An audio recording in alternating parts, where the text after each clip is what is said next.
Abra a Bíblia em 1 Pedro, capítulo 5. 1 Pedro, capítulo 5, versículo 1 até o versículo 11. Graças ao nosso Deus. 1 Pedro, capítulo 5, versículo 1 até o 11. Vamos ler a palavra do Senhor. Eu que também sou presbítero, dou agora conselhos aos outros presbíteros que estão entre vocês. Sou uma testemunha dos sofrimentos de Cristo e vou tomar parte na glória que será revelada. Aconselho que cuidem bem do rebanho que Deus lhes deu. Façam isso de boa vontade, como Deus quer, e não de má vontade.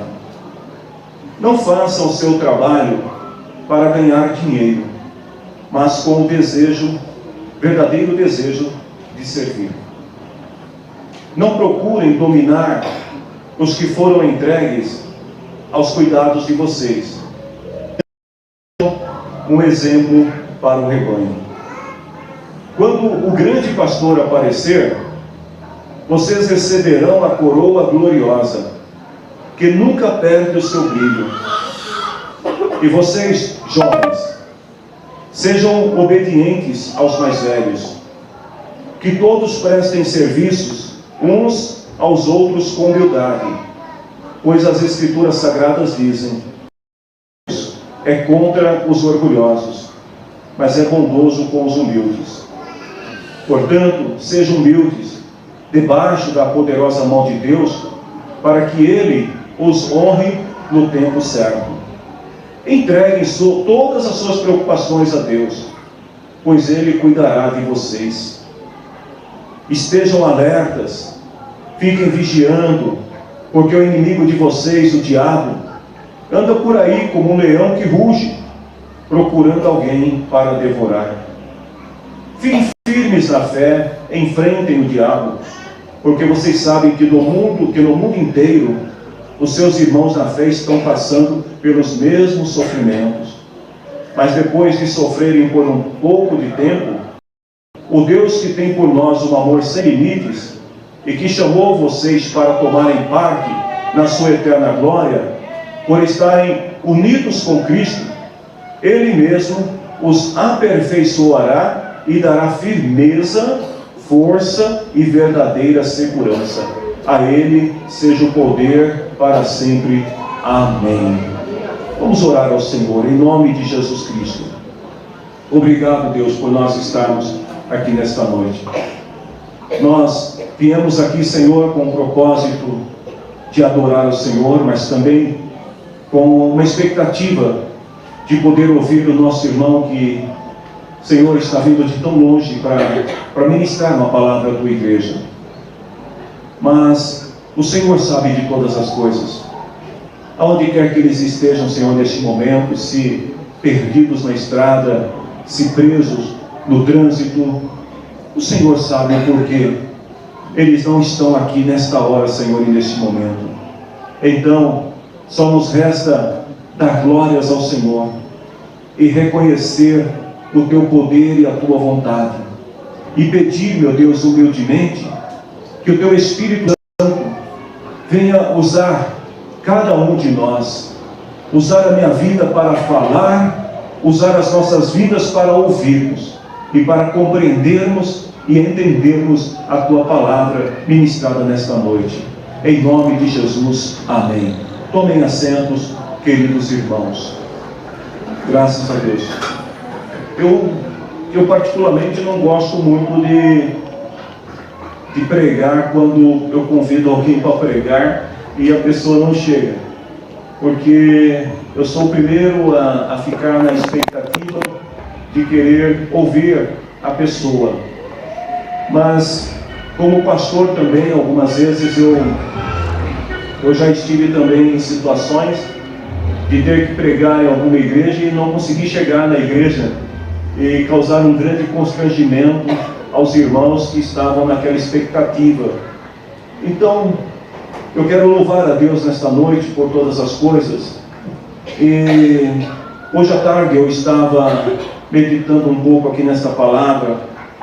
Aliás, ontem eu estive também meditando nela, na carta de Pedro, nas recomendações finais que Pedro está dando na sua carta. Lembrando que Pedro foi um dos discípulos que caminhou com Jesus, que andou com Jesus. Então Pedro pode dizer-se que ele foi uma pessoa privilegiada, ou duplamente privilegiada. Primeiro porque ele caminhou com Jesus no seu ministério terreno. E ele viu coisas que nós particularmente não vimos e provavelmente nunca veremos, porque não tivemos esse privilégio que Pedro teve de caminhar com Jesus na sua jornada terrena. E segundo o privilégio também de Pedro ter estado no dia de Pentecoste, naquela reunião onde um grupo de irmãos estavam reunidos, orando ao Senhor, quando de repente o Espírito Santo veio sobre eles, e Pedro foi aquele que mais desfrutou dessa plenitude do Espírito Santo, e o poder sobre a vida de Pedro foi tão grande que ele se levantou no meio daquele povo, sendo um simples pescador, e ministrou ali a palavra para aquela multidão, e quase 3.000 pessoas se renderam a Cristo. Esse é o Pedro que nós estamos falando. É o Pedro que, quando está terminando a sua primeira carta universal, ou seja, a carta aberta aos cristãos de todas as cidades, ele conclui a sua carta dando alguns conselhos para o povo de Deus.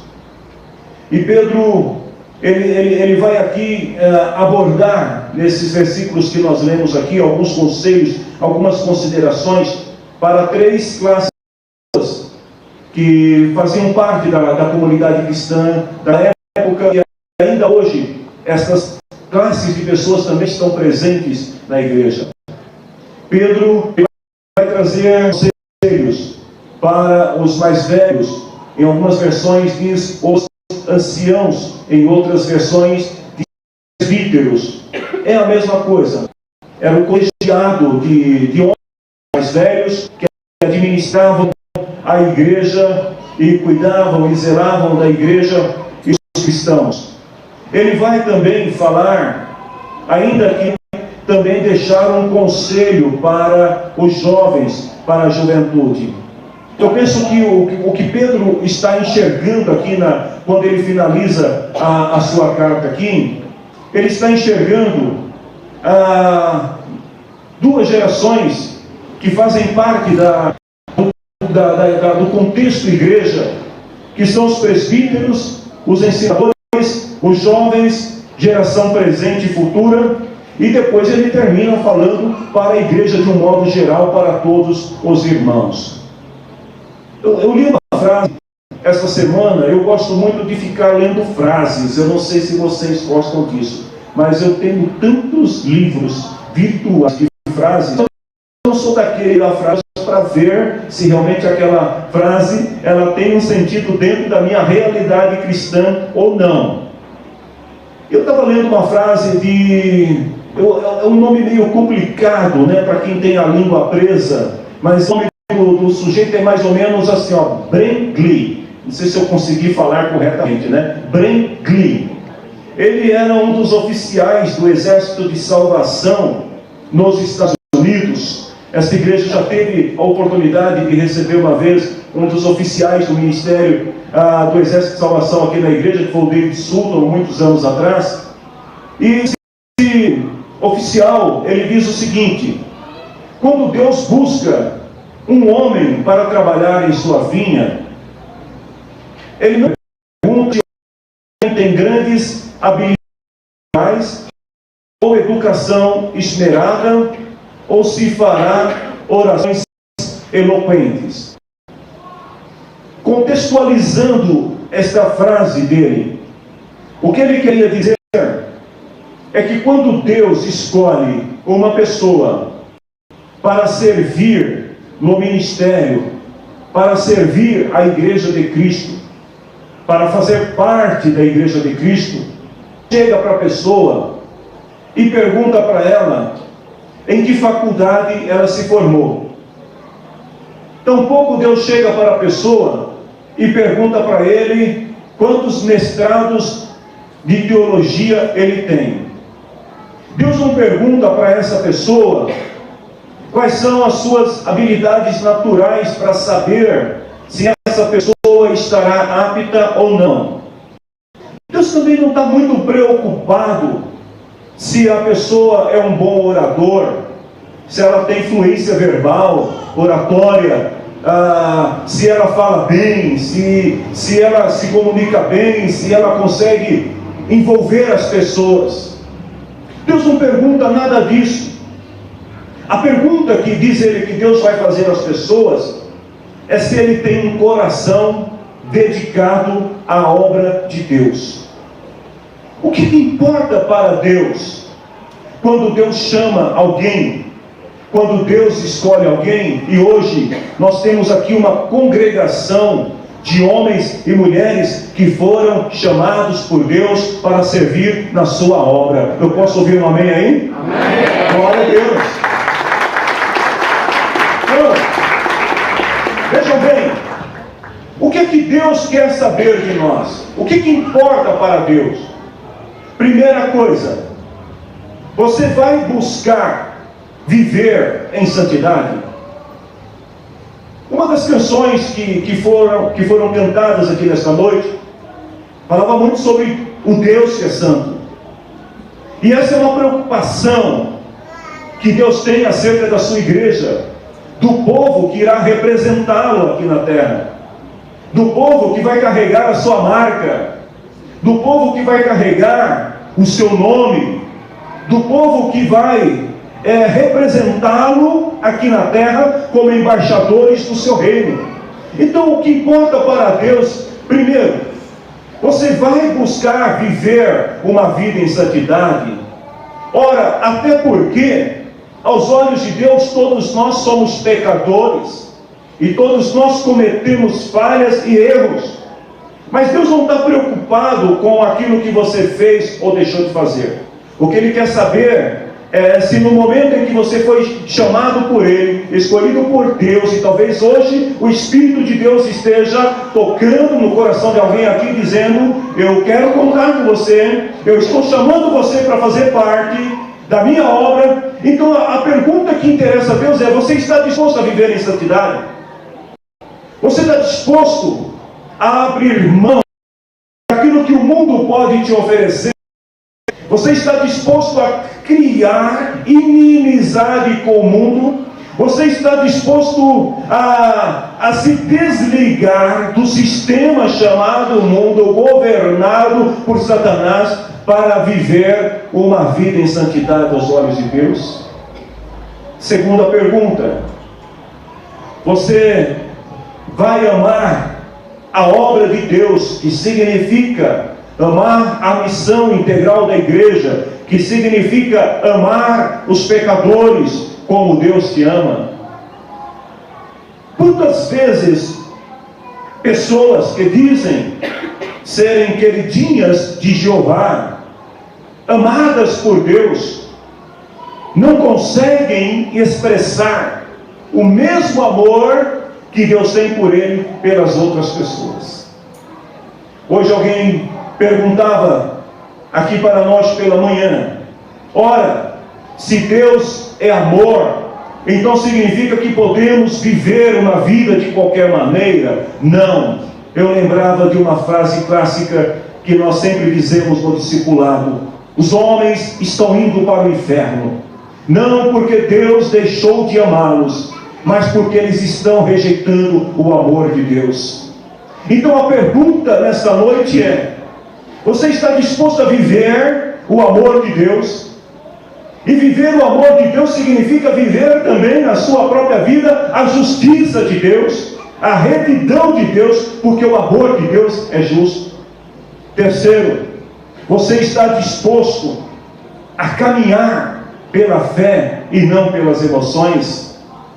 O que isto significa? Desculpe-me aqui, pessoal do louvor, não me entendam mal o que eu vou dizer para vocês, mas às vezes as pessoas estão muito preocupadas com sentir, emoção. E quando a gente fala de fé, nós estamos falando de uma coisa que vai além das emoções. É claro que as emoções estão inseridas nesse contexto, mas muitas vezes a fé, que é a fé inteligente, que é a fé racional, a fé verdadeira, rompe com as nossas próprias emoções. Porque às vezes nós temos que deixar de lado o nosso sentimento, aquilo que a gente sente, aquilo que a gente imagina. Quantas pessoas que às vezes estão sendo guiadas pela emoção, achando que é Deus que está falando com elas, quando na verdade não é Deus. E o ser caminhar pela fé significa muitas vezes entender que na vida cristã obstáculos fazem parte da nossa jornada, os espinhos fazem parte da nossa jornada. Confrontar com Satanás, como nós vamos ver adiante, como o adversário que anda como um leão querendo nos travar, faz parte da nossa jornada. Então, se você, meu irmão, tem medo de leão, você precisa deixar de lado a emoção e começar a caminhar pela fé, porque assim como o leão da tribo de Judá, ele anda com você, está com você, tem também o outro leão que está no teu derredor tentando te pegar a todo momento. Quarta coisa que você precisa saber: você confia na provisão de Deus, mesmo quando você não tem nenhum sinal, nenhuma evidência usado por Deus. Talvez tenham pessoas aqui nesta noite que tenham recebido da parte do Senhor um chamado para fazer alguma coisa no reino de Deus. E aí você pensou que ia ser muito fácil, você imaginou assim: isso aqui eu tiro de letra. Mas aí de repente as coisas começaram a sair diferente daquilo que você continua caminhando. Porque se você tem certeza que Deus está com você, fique sabendo disso. Mais cedo ou mais tarde, as portas vão se abrir para a tua vida. A bênção de Deus vai vir sobre você. Milagres vão acontecer na tua vida. Aquilo que parecia morto vai ressuscitar na tua vida em nome de Jesus. O que parecia perdido vai ser encontrado em nome de Jesus. Aquilo que que era impossível não será mais impossível, porque o Deus que nós servimos, o Deus em que cremos e o Deus no qual Ele é o alvo da nossa fé, Ele diz que para Ele não existe coisas impossíveis. Pedro então ele está concluindo a sua carta. Agora eu vou entrar aqui na mensagem. Eu estava fazendo uma introdução aqui, esperando e falando assim: quem sabe o pregador vem e eu paro a mensagem da introdução. Mas Pedro, ele está concluindo a sua carta. E o primeiro grupo, o primeiro foco que Pedro tem é exatamente em relação aos presbíteros da igreja. Olha só que Pedro está falando para os presbíteros como alguém que tinha autoridade, como alguém que não era diferente deles. Os presbíteros, como eu disse, também conhecidos em algumas versões da Bíblia como anciãos, eles eram a sinagoga, o templo, as pessoas que tinham a guarda, que tinham a responsabilidade de cuidar do prédio, de cuidar das literaturas, dos livros que ficavam à disposição no templo para ler. Os presbíteros também. Então olha aqui, presbíteros, diáconos, anciãos, eles também dirigiam o louvor. Isso significa que o pessoal do louvor aqui é todo presbítero também, ancião, né?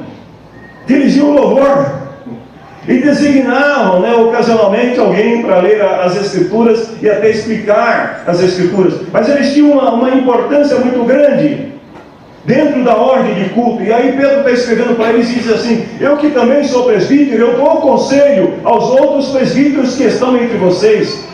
Então é alguém que tem autoridade, é alguém que pode chegar, que pode falar para o outro, olhando nos olhos do outro, porque ele vive no mesmo ministério, ele faz o mesmo serviço, ele executa o mesmo trabalho. Então ele tem autoridade para falar às pessoas, para corrigir, para aconselhar. E note que aqui ele está dizendo o seguinte: olha, eu sou como vocês. Mas ainda tem mais um diferencial: eu também sou testemunha dos sofrimentos de Cristo, porque eu estava lá. quando ele sofreu, quando ele padeceu. E aí ele começa dizendo assim: eu aconselho vocês. Eu gostaria nessa noite de contextualizar, contemporaneizar essa palavra ancião, presbítero, para a figura de pais. Amém? Pais. Porque os pais, eles são também como anciãos, como presbíteros, como cuidadores dos seus lares. E Pedro está dizendo aqui para ele o seguinte: a primeira coisa que ele diz é o seguinte: cuidem bem do rebanho que Deus lhes deu. Aí eu pergunto para você, pai, eu pergunto para você, mãe, nesta noite: qual é o rebanho que Deus te deu? Quem é ou quem são as pessoas que Deus colocou sob a sua responsabilidade, sob a sua tutela? Ele está dizendo assim: cuidem bem do rebanho que Deus lhes deu. Se você tiver um adulto casado que tem filhos aí do teu lado, dá aquele olhadinho especial para ele e fala assim: os teus filhos são os teus rebanhos. Agora olha para ele e fala assim: cuida bem deles. Olha o que ele está dizendo aqui: façam isso de boa vontade, como Deus quer, e não de má vontade. Voltando para o contexto da mensagem agora, voltando para o contexto aqui da palavra que nós lemos, o que Pedro estava querendo dizer para os presbíteros aqui era o seguinte: eles tinham uma responsabilidade de continuar a obra de evangelização, de crescimento e de expansão da igreja. E eles tinham que fazer isso com muita responsabilidade, porque eles deveriam refletir na vida da igreja aquilo que eles eram. Eles tinham que ser o exemplo.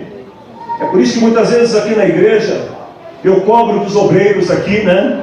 E eles sabem muito bem disso, que às vezes eu fico cobrando dos obreiros, porque eles têm, nós, principalmente nós que somos obreiros, que servimos como obreiros na casa do Senhor, nós temos a responsabilidade de fazer o melhor, de ser o melhor, dar o melhor testemunho, de ter o melhor conselho, porque aquilo que nós somos vai refletir na imagem daqueles que Deus colocou sob a nossa responsabilidade. Então, pais, agora voltando para os pais, os teus filhos, eles são exatamente o teu reflexo. Eles são aquilo que você é, aquilo que você ensinou, aquilo que você educou. Então não adianta. Uma vez eu dizia para uma mãe que o filho era reflexo dos pais, e a mãe começou a chorar, e ela reconheceu, porque ela voltou ao seu passado e percebeu o quanto ela tinha sido falha na educação do seu filho. Você não pode ficar culpando a sociedade pelo que seu filho é. Você não pode ficar culpando a igreja pelo que seu filho é. Você não pode ficar culpando o governo pelo que seu filho é. O grande responsável pelo que seu filho é, ou pelo que seu filho vai ser, é você, pai, é você, mãe. Se tiver um pai perto de você agora, uma mãe perto de você, e se você tiver coragem, fala para ele assim: cuida bem dos seus filhos. Fala para ele, porque eles serão exatamente o que você é.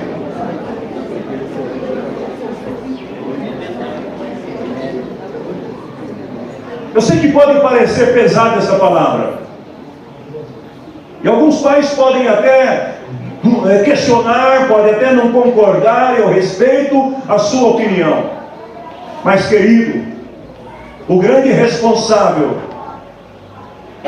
pelo que as pessoas que estão sob nossos cuidados somos nós. Quando eu volto para a igreja e falo para a igreja, eu sei que sobre os meus ombros pesa uma responsabilidade muito grande, porque eu nunca vou poder chegar aqui e dizer que essa igreja não é boa, porque no dia que essa igreja não for boa, é porque eu não estou sendo bom. Eu nunca, nenhum líder vai poder chegar e dizer assim: o meu grupo é ruim, Porque se você está dizendo que o teu grupo é ruim, é porque você é ruim. Porque eles são exatamente a tua imagem, o teu reflexo. Ah, porque essa turma aqui não faz nada direito. Sabe por quê? Porque você não faz nada direito. Então o que Pedro estava querendo dizer aqui para os presbíteros era o seguinte: primeiro, faça as coisas com boa vontade, não faça de má vontade. Não é fazer as coisas de qualquer maneira. Sabe aquele pai que ele chega em casa e ele está louco para poder ligar a televisão, porque ele quer jogar, porque ele quer assistir um filme, porque ele quer ver isso, porque ele quer ver aquilo, ele tem tanta coisa para fazer, ele tem que ir no bar tomar uma bebida com um amigo, ele tem que sair para ir a algum outro lugar, e o filho está correndo atrás dele, e aí ele com muita má vontade ele para ouvir o filho, e aí o filho diz para ele assim, bem baixinho: pai, então, o colega me deu lá é baseado que fala, né? Aquela coisinha fedida, né? O colega me deu um baseado lá na escola, pai, e eu queria saber se eu posso usar. O pai não está nem prestando atenção no que o filho está falando. Vai, moleque, faz o que você quer. Aí no outro dia, é chamado na escola. O que aconteceu? Seu filho está drogado. Aí o pai fala: mas quem deixou você fazer isso? Você. Porque quando eu falei, você não deu atenção. E na igreja não é. Porque quando a gente faz as coisas com má vontade e não faz de qualquer jeito, de qualquer maneira, o que vai acontecer é que as coisas não serão perfeitas como Deus quer. E voltando mais uma vez e lembrando, Deus é santo. Santidade fala de perfeição. E se nós não estamos sendo perfeitos, a grande culpa está em nós mesmos. Aí ele continua e fala assim: não faça o seu trabalho para ganhar dinheiro, mas com um verdadeiro desejo de servir. Eu gostaria muito de falar sobre esta parte, porque isso tem sido um problema muito sério nas igrejas contemporâneas. Eu vejo muitas pessoas motivadas para fazer alguma coisa na igreja, mas a sua verdadeira motivação não é o desejo de servir, é o desejo de ganhar alguma coisa, de receber alguma coisa, de ter alguma coisa. O mundo que nós vivemos ensina que você tem que receber alguma coisa sempre que fizer algo para alguém. Mas o reino de Deus ensina diferente. Ele ensina que nós devemos servir aos outros e nunca esperar nada em troca. Então Pedro está dizendo aqui para os presbíteros: sirvam, tenham desejo de servir. Ou seja, tenham desejo de fazer as coisas. Eu quero dizer aqui uma palavra para nós, principalmente para aqueles que são líderes na casa de Deus, que têm ministério na casa de Deus. Tenha desejo de servir. Tenha desejo de fazer a coisa de Deus com perfeição. Tenha desejo de fazer o melhor que você puder fazer para Deus, mas não faça nada esperando alguma coisa em troca. Não faça nada esperando que as pessoas venham te recompensar pelo que você fez. Porque a tua verdadeira herança e recompensa não virá das pessoas, não virá do mundo. A verdadeira herança e recompensa virá do justo juiz no dia em que você se apresentar diante dele para receber o seu galardão. E ele diz: mas não procurem dominar os que foram entregues aos cuidados de vocês, mas sejam um exemplo para o rebanho. O que é o espírito de dominação? O espírito de querer impor, de querer prevalecer, de querer fazer com que as coisas sejam do seu jeito, da sua maneira, porque você acha, é aquela visão unilateral das coisas, porque você acha que tem que ser daquela maneira. E aí ele está dizendo o seguinte: olha, vejam bem, não procurem dominar os que forem entregues aos cuidados de você, mas dê exemplo. Você quer mudar a situação na tua casa? Você quer mudar o exemplo de seus filhos? Você quer mudar o exemplo da igreja, daqueles que você lidera? Então comece a dar exemplo. Comece a fazer as coisas certas. Não adianta a gente subir no altar e dizer às pessoas que elas precisam ser cheias do Espírito Santo, se nós estamos igual uma lata vazia que não tem nada de Espírito para dar. Não adianta a gente dizer para as pessoas que eles têm que fazer alguma coisa que nós mesmos não somos capazes de fazer. Então, seja o exemplo. Seja o exemplo no trato, seja o exemplo na humildade, seja o exemplo no serviço cristão, seja o exemplo na oração, seja o exemplo no testemunho cristão, porque se você for um exemplo, então você não precisará de maneira alguma subjugar aqueles que estão sob os teus cuidados. Eles vão te seguir, porque esta é a natureza do reino. Eu sigo a Jesus. Jesus não precisou enviar um anjo com uma espada flamejante na mão e me encostar no canto da parede e que enfiar a espada aqui na minha garganta e falar assim: agora você vai fazer do jeito que eu quero. Porque tem alguns que acham que é assim. Ele não precisou fazer isso comigo, ele não precisou fazer isso com nenhum de vocês. Mas quando eu olho para Jesus, eu vejo um Cristo servidor.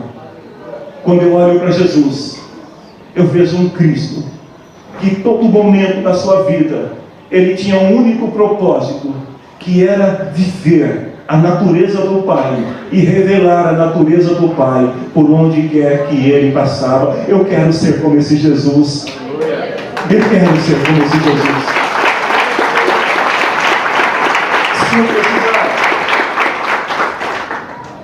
Se eu precisar passar pelo mesmo caminho que ele, eu vou passar, porque no seu exemplo, na sua história de vida, ele foi sim até a cruz, ele foi humilhado, ele foi vituperado, massacrado, cuspiram na sua face e rejeitaram ele, mas ele foi até o fim. E quando ele estava lá na cruz, que todos diziam: morreu o Messias, acabou-se o Messias, a Bíblia diz que ele triunfou sobre a morte e sobre o inferno e ressuscitou, e hoje está sentado à direita de Deus. Esse Cristo glorioso é o melhor exemplo que eu posso ter na vida, e é esse Cristo que eu quero seguir.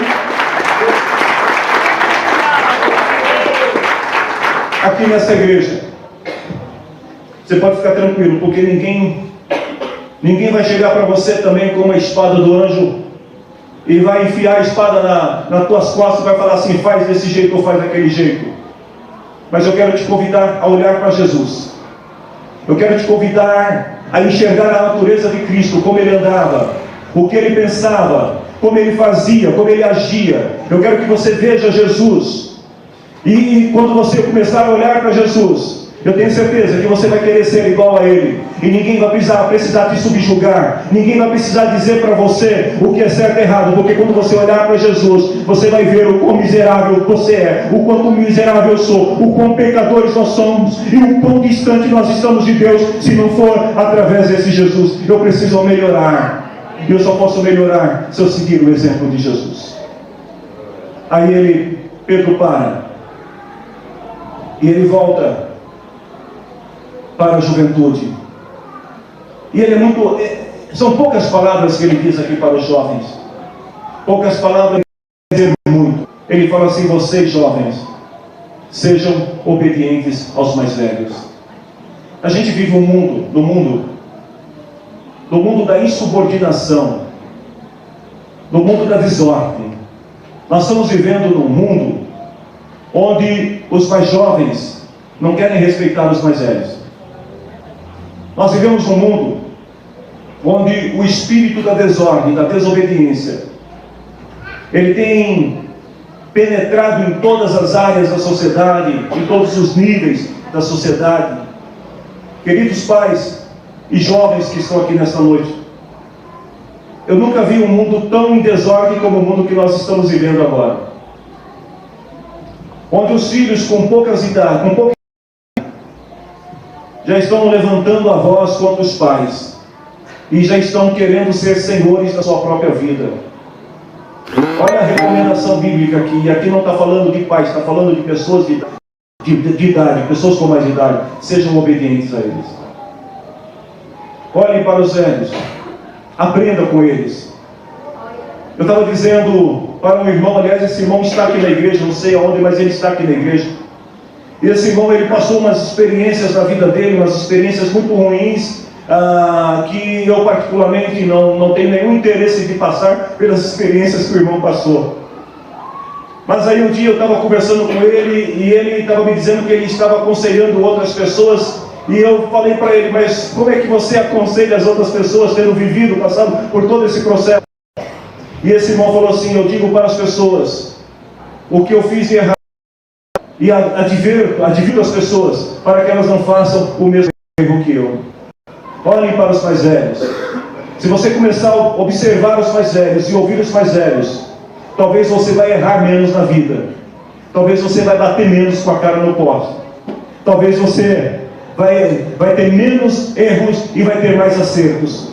Então, jovens, sejam obedientes aos mais velhos. O tempo passa tão rápido, né, gente? Isso é porque eu não queria pregar. As horas foram embora. Mas eu preciso terminar essa palavra. Eu quero convidar o Ministério de Louvor aqui à frente. Eu vou deixar o esboço de lado, porque eu não consegui sair ainda do esboço. E quero apenas finalizar essa palavra com a recomendação que Pedro traz para a igreja, porque agora ele está falando para a igreja de modo geral. E ele começa falando sobre diaconia. O que é a palavra diaconia? Quem já fez o seminário aqui na igreja sabe. A palavra diaconia quer dizer servo, aquele que serve. Então todos nós que estamos aqui, nós somos diáconos do Senhor. Amém? Amém. Olha para o irmão que está tendo e fala, você é um diácono ou uma diaconisa. Você é uma diaconisa. Porque você é servo. A palavra diáconos quer dizer isso, servo. Então ele está dizendo assim, todos aqueles que prestam serviço uns aos outros, ou que todos prestem serviço uns aos outros com humildade. O que é fazer as coisas com humildade? É você fazer da maneira que agrade a Deus, que agrade o seu irmão, sem ser presunçoso, orgulhoso, soberbo, arrogante. Ele diz assim, sejam humildes, humildes debaixo das mãos de Deus, para que Ele os honre no tempo certo. A humildade, a Bíblia diz que a humildade, ela precede a honra. Se você quer ser uma pessoa honrada, se você quer ser um jovem honrado, se você quer ser um homem ou uma mulher honrada, seja na sua casa, na sua comunidade, seja em qualquer outro lugar onde você frequente ou no seu trabalho, a primeira coisa que você precisa aprender é ter humildade. Porque a Bíblia diz que Deus resiste aos soberbos. Deus não tem prazer em quem tem soberba no coração. Deus não tem prazer naquele que se julga superior aos outros. E ele diz assim, sejam humildes debaixo das mãos de Deus, para que Ele os honre no tempo certo. E entregue a essa parte maravilhosa. Entregue as suas preocupações a Deus. Ele cuida de vocês. Talvez alguém entrou aqui nesta noite preocupado, com a cabeça quente. Como vai ser a tua segunda-feira, irmão? Você sabe como vai ser? Tem alguns aqui que nem imaginam como vai ser a sua segunda-feira. Se você quiser uma ajuda, vem orar comigo amanhã às 7 horas da manhã. E aí, quem sabe, Deus já esclarece também. Mas talvez você entrou aqui cheio de preocupações. Eu não sei qual é a preocupação. Mas a Bíblia diz aqui, entregue todas as preocupações a Deus. Ele cuida de vocês. Deus cuida de cada um de vocês que estão aqui nesta noite. Aí ele está falando para a igreja, ele não está falando para um público, para um grupo específico dentro da igreja, é para toda a igreja. Ele fala assim, estejam alertas e fiquem vigiando. Por que estar alerta, de olho aberto? Por que estar ligado, atento? Porque o inimigo de vocês, o diabo, ele anda por aí. Isso é muito sério. O diabo anda por aí. Ele fica rodeando, mas ele não diz assim, eu vou pegar aquele ali, porque aquele ali é uma ovelha mais gordinha. Aquela está muito magrinha, aquela ali jejua demais, olha demais. Eu quero essa ovelha aqui. Não é assim que o diabo faz. O diabo ele fica andando e fica procurando alguém para devorar. Sabe aquela ovelhinha desatenta, desapercebida? Eu dizia para um grupo de pessoas que tem muita gente se perdendo dentro da igreja. Vocês sabiam disso? Não estão se perdendo lá fora, não estão se perdendo dentro da igreja.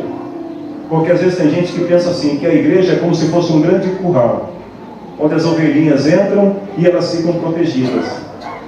Mas Jesus falou que o diabo, ele é como um ladrão e salteador. Ele pula pela janela, ele salta a cerca, e ele entra até dentro da igreja, se for preciso, para poder derrotar alguém, devorar alguém. Então ele falou assim, fiquem ligados, porque ele fica andando. Aí de vez em quando aí vê uma ovelhinha desatenta. Não importa se você é uma ovelhinha magra ou gorda, porque tem gente gorda, tem gente que fala assim, eu oro demais, eu jejuo demais, o diabo não tem poder sobre a minha vida. Realmente o diabo não tem poder sobre a vida de ninguém, mas vacila para você ver. Dá uma deslizada para você ver o que acontece. Não, porque eu sou obreiro na casa do Senhor. O outro diz assim, não é porque eu já tenho muito tempo de fé. O outro diz, não é porque eu conheço muito a Bíblia. Então, aqui comigo não tem problema, aqui é nós. Vacila para você ver. O diabo, Pedro diz, ele está andando ao redor de todo mundo aqui, ó, procurando. A primeira distração que você der, ele vai tentar te devorar. E aí ele fala assim, fiquem firmes na fé. Olha por que a fé é importante. Por que você tem que ter fé e não emoção? Você não pode ser guiado pela emoção, tem que ser pela fé. Ele fala, porque talvez se você se deparar, né, com um leão, me lembro de um vídeo, a igreja pode se colocar em pé. Eu estava assistindo um vídeo de um acidente que aconteceu na Índia. O rapaz caiu dentro da jaula do tigre. E aí o tigre, ele fica só olhando para o rapaz, ele chega pertinho assim, dá uma olhadinha, né? E o rapaz começa a bater a mão e tal. Daqui a pouco, quando o rapaz dá uma distraidinha, o tigre, num golpe só, pega a cabeça do rapaz e sai arrastando. É mais ou menos assim que o diabo faz. E aí ele falou, fiquem firmes na fé. Porque você não vai enfrentar o diabo e vencer o diabo pela emoção, mas você pode vencer o diabo pela fé. E ele diz, porque vocês sabem que no mundo inteiro seus irmãos da fé passam também pelos mesmos sofrimentos.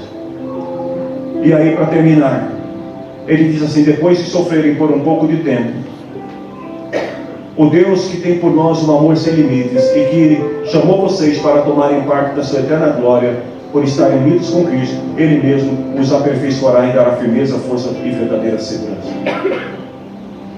É por um pouquinho de tempo. Olha para o teu irmão que está no seu lado e fala para esse irmão, a provação, ela dura só um pouquinho de tempo. Aí fala para ele assim, não vacile. Fica firme na fé. Diga para ele, fica firme na fé. Porque é um pouco de tempo. Porque assim como o leão, ele passa e dá uma olhadinha. Se a ovelhinha estiver ligada, o que ele faz? Ele vai procurar outra ovelhinha. Ele anda por aqui, se ele perceber que a ovelha está distraída, ele pega, senão ele vai para outra. É por um pouquinho de tempo. Mas se você estiver firme em Cristo Jesus, Ele vai te aperfeiçoar, vai te tornar firme, vai te dar força e vai te dar segurança. Que todo o poder seja dado a Deus para sempre, amém? Hoje uma palavra mais pastoral. O que eu não esperava nessa noite, eu queria na verdade hoje ouvir. Mas eu quero que você guarde essa palavra, as recomendações, os conselhos de Pedro para a igreja do Senhor, para vocês presbíteros e para vocês jovens, e que o Senhor nos abençoe e nos ajude. Eu quero terminar essa reunião. Tem um conselho aqui de Pedro, no versículo 12, que nós não lemos, mas no finalzinho do versículo 12, ele fala assim, continuem firmes, pois, nessa graça. Eu quero perguntar para você aqui nesta noite, você que está aqui nesta casa nesta noite, você não precisa levantar sua mão, não. Você também não vai precisar sair do seu lugar e vir até aqui à frente, não. Mas aí mesmo onde você está, Eu quero perguntar para você 4 coisas que eu falei aqui no início. Primeiro, você quer viver uma vida em santidade para Deus? Você quer viver uma vida em santidade para Deus? Segundo, você está disposto a amar como Deus te ama? Eu vou repetir. Você está disposto a amar como Deus te ama? Terceiro, você está disposto ou disposta a caminhar pela fé e não pelas emoções? Parar de ficar chorando pelos cantos, desesperada, desesperado, dizendo assim: eu vou acabar com a minha vida, eu vou me matar. Ah, chega, para mim acabou. Ninguém gosta de mim, o mundo me abandonou. Você está disposto a começar a caminhar pela fé a partir de hoje? E deixar de lado essa fé emotiva que não agrada a Deus? Em quarto lugar, você confia na provisão de Deus e que Ele tem aprovado você para servir no seu reino? Eu vou perguntar, então, você acredita na provisão de Deus e que Ele tem aprovado você para servir no reino? Se você respondeu sim a essas perguntas, eu quero orar com você neste momento. E no nome do Senhor Jesus, eu quero invocar neste momento o Espírito Santo sobre a tua vida. E pedir ao Senhor que nessa noite venha transformar o teu coração, o teu entendimento. Que venha libertar a tua vida de tudo aquilo que te prende ao passado, tudo aquilo que te prende ao pecado, tudo aquilo que te prende ao que te afasta de Deus. E a partir de hoje você começar uma nova vida desfrutando da santidade, do amor, da fé e da provisão que Deus tem para a sua vida. Você pode fechar os teus olhos nesse momento. Talvez te faltem palavras para orar comigo neste momento. Não se preocupe, Deus está vendo o teu coração.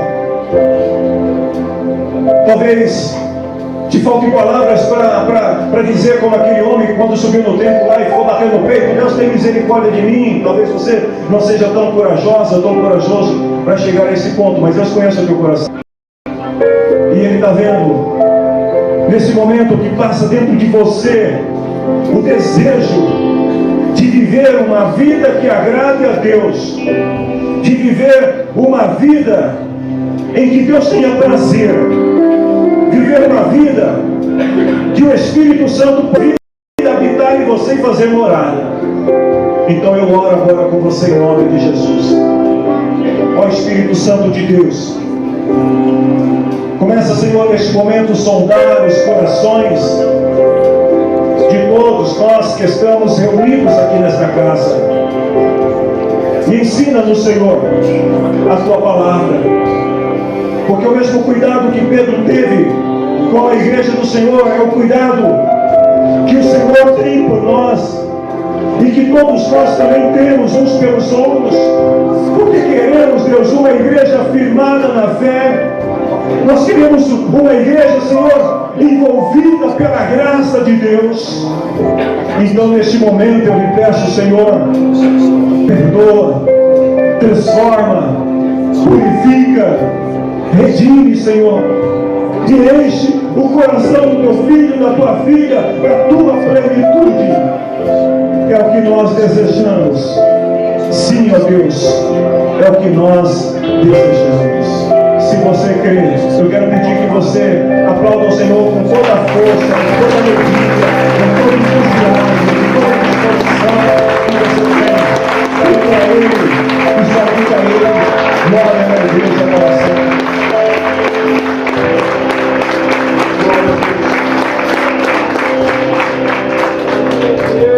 Esta é a semana que Deus marcou para fazer ou para trazer algo novo sobre a tua vida.